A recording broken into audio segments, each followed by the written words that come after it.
दोस्तों इस वीडियो में हम लोग सीखेंगे गेट के इस्तेमाल के बारे में कि गेट का यूज सेंटेंस में कहां और कब कैसे करते हैं, सभी की चर्चा करेंगे इस वीडियो में। तो बने रहिएगा हमारे साथ वीडियो में अंत तक, बिना स्किप किए हुए वीडियो पूरा देखिएगा। दोस्तों अगर वीडियो पसंद आ जाए तो एक लाइक जरूर करेंगे और हमारे चैनल को भी सब्सक्राइब कर लेंगे। दोस्तों तो चलिए सीधे बढ़ते हैं स्क्रीन की ओर। नमस्कार, this is Alok Raj and you are watching my YouTube channel English by Alok Raj. आज हम लोग चर्चा करेंगे गेट के यूजेस के बारे में कि गेट का यूज सेंटेंस में कब और कैसे करते हैं। तो देखेंगे दोस्तों सबसे पहले स्क्रीन पे कि गेट जो है वो मेन वर्ब है। पहला नंबर जान ले कि गेट क्या है, मेन वर्ब है, मेन वर्ब की तरह काम करते हैं।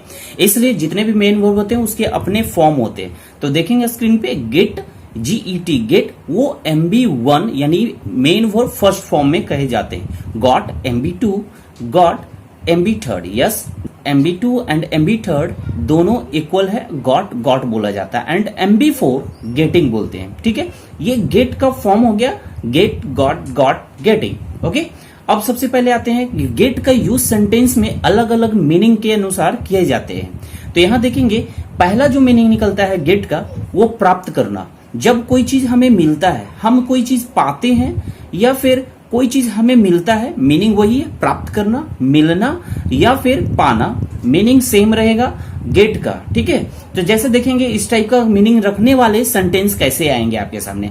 हम लोग अक्सर बोलते हैं कि मुझे फिजिक्स में 10 नंबर मिले हैं। क्या 10 नंबर मिले हैं? मिलने की बात कर रहे हैं ना, प्राप्त करने की बात कर रहे हैं ना, यानी 10 नंबर मैंने प्राप्त किया।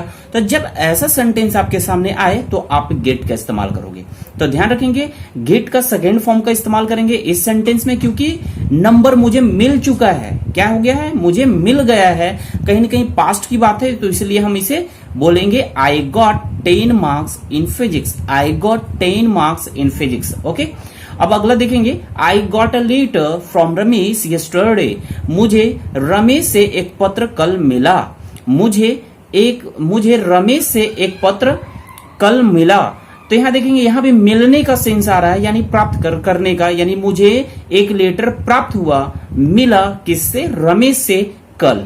तो जब भी प्राप्त करना मीनिंग दे, मिलना मीनिंग दे, पाना मीनिंग दे, तो आप वहां गेट का फॉर्म को इस्तेमाल करेंगे टेंस के अकॉर्डिंग। प्रेजेंट में रखना है तो गेट बोलेंगे, ठीक है, और पास्ट में बोलना है तो गॉट। वो टेंस के स्ट्रक्चर के अकॉर्डिंग हम लोग यूज करेंगे, कॉन्टिन्यूअस में गेटिंग का प्रयोग करेंगे। अब नीचे एक और एग्जांपल देख लेते हैं। B got permission to live in India. क्या मीनिंग रखता है दोस्तों? बी गॉट यानी हम लोगों को मिला, क्या मिला? परमिशन। हम लोगों को परमिशन मिला to live in India, Bharat में रहने के लिए, यानी भारत में रहने का परमिशन हम लोगों को मिल गया।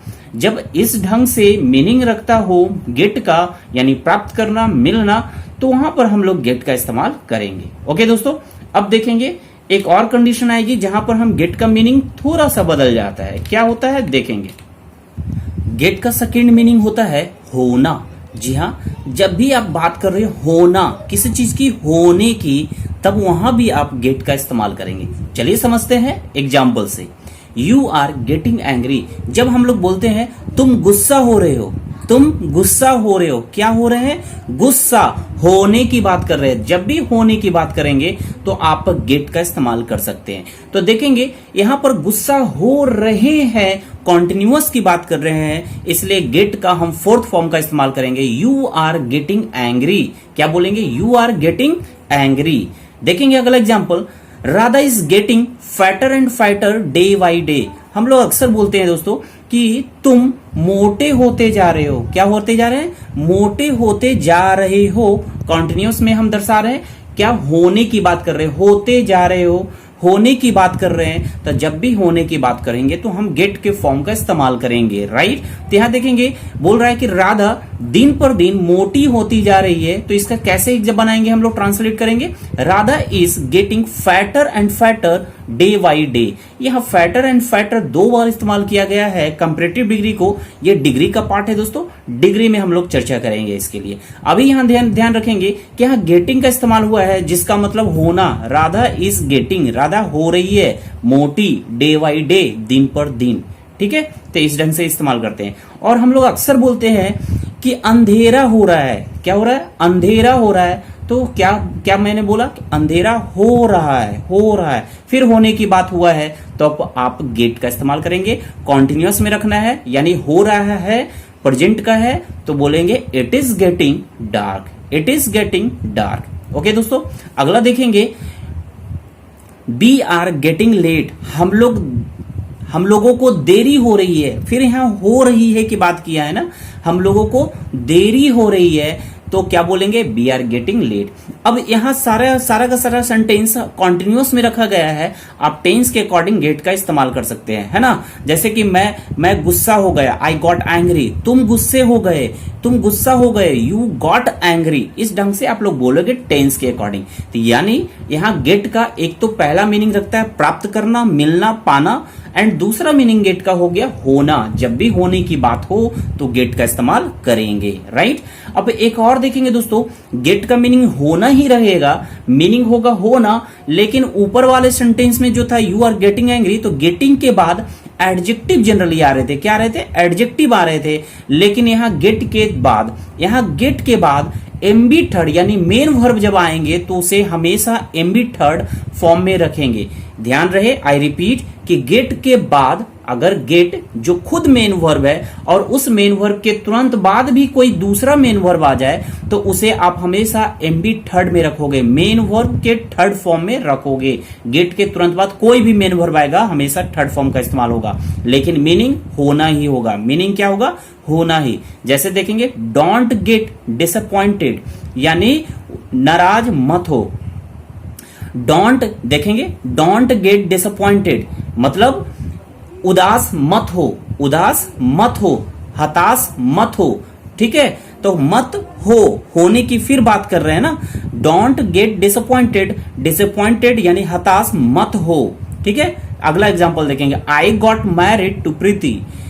आई गॉट यानी आई गॉट मैरिड, मेरी शादी हुई प्रीति से। आई गॉट मैरिड, फिर यहां होने की बात कर रही है। जैसे बोलते हैं ना उसकी शादी हुई, तो ही गॉट मैरिड। क्या बोलेंगे? ही गॉट मैरिड, और जिससे होता है उसके साथ हम टू और उस व्यक्ति का नाम प्रयोग करेंगे, राइट। अगला एग्जाम्पल को देखेंगे, यानी सी इज गेटिंग मैरिड, यानी उसकी शादी हो रही है। सुन मीन्स जल्दी ही, ठीक है, जल्दी ही। सी इज गेटिंग मैरिड, उसकी शादी जल्दी ही हो रही है, उसकी शादी जल्दी ही हो रही है, यानी जल्द ही हो रही है। तो इस ढंग से सेंटेंस बनेगा तो आप गेट का इस्तेमाल करोगे, ठीक है। सी इज गेटिंग मैरिड सून, उसकी शादी जल्द ही हो रही है। तो होने की बात हो तो आप हमेशा गेट का इस्तेमाल करेंगे, लेकिन ध्यान दें कि गेट के तुरंत बाद अगर मेन वर्ब आए तो हमेशा एमबी थर्ड का इस्तेमाल करेंगे। सभी में सारे एग्जांपल में देखेंगे गेट के बाद डिसअपॉइंट एक मेन वर्ब है जिसका इस्तेमाल थर्ड फॉर्म में ईडी लगाकर किया गया है। फिर दूसरा एग्जांपल में देखेंगे गॉट के बाद आया है marry word. Marry main verb है दोस्तों, मैरी क्या है? मेन वर्ब है, तो उसे थर्ड फॉर्म बनाया गया है मैरिड। गेटिंग फिर देखेंगे, फिर गेटिंग के बाद भी मैरिड थर्ड फॉर्म में आया है। तो ध्यान रखना यही कि जब भी गेट के तुरंत बाद मेन वर्ब आए तो उसे आप थर्ड फॉर्म में रखोगे। चलिए आगे बढ़ते हैं। अगला है, गेट का मतलब होता है समझना। क्या होता है? समझना। जी हाँ, जो मीनिंग रखता है अंडरस्टैंड, वही मीनिंग रखता है गेट भी। जब हम बोलते हैं समझने की तो गेट का इस्तेमाल भी करेंगे। जैसे कि अक्सर हम लोग बोलते हैं, क्या तुम इसे समझ गए? क्या तुम इसे समझ गए? Did you understand it?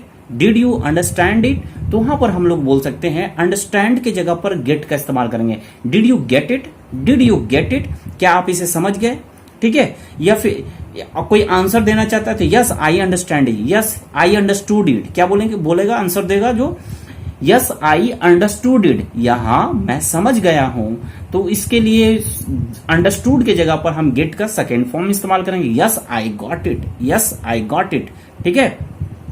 या कोई बोल रहा है हाँ हाँ समझ में आ रहा है, हाँ हाँ समझ में आ रहा है, तो वहां क्या बोलोगे? Yes yes I am getting, I am getting. जब आप बोलते हो आई एम गेटिंग तो इसका मतलब मैं समझ पा रहा हूं, मैं समझ रहा हूं, ये मीनिंग रखेगा।